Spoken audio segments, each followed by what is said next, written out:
This is just to remind homeowners, installers, breakdown engineers, everyone who has central heating to check that the valves actually work and the room thermostats actually work and the programmers. And as we can see here, it's absolutely vital because these zone valves, they're actually called actuators, and they will seize up after a few years. Normally they pack up after about year 6, 7 or 8. So a telltale sign is the automatic air vent inside the boiler, or maybe even outside if you've got access. But any sign of leakage of water means you have a hydraulic problem. And the way to solve that is, of course, is to replace that part. But we have to do certain things. So once we understand that the system needs attention, we need to get ourselves a decent engineer, factory trained hopefully, to solve the problems. One of the biggest areas is, of course, water pressure. Most systems only need 1 bar and inhibitor. That's basic and easy peasy, but a lot of installations don't do that. I see them at 1.5 bar or even higher.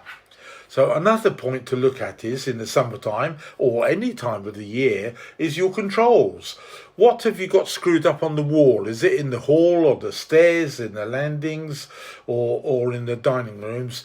Anywhere, the lounge. Have a look at what clock you've got and how long it's been there. If it's not digital or better still open therm, you'd be wise to change it now. The same thing with programmers.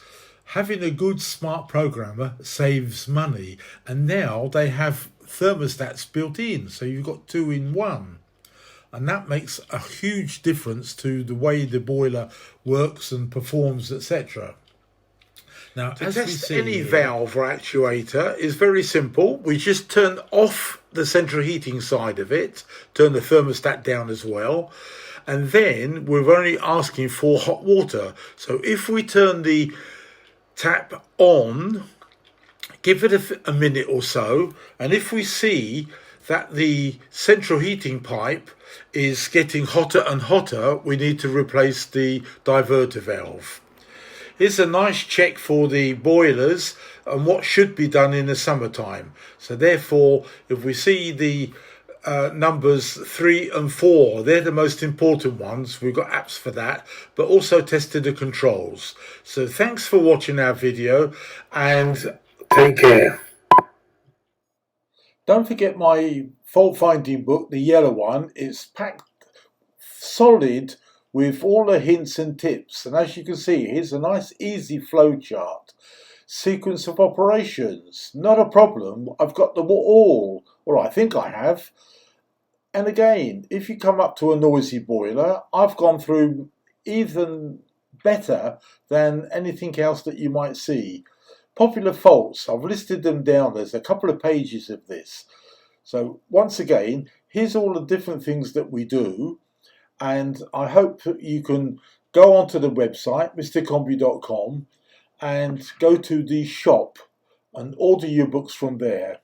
Just a reminder, in a couple of weeks, we've got the installer show. I will be there on Thursday afternoon, giving away 3 books. So see you then.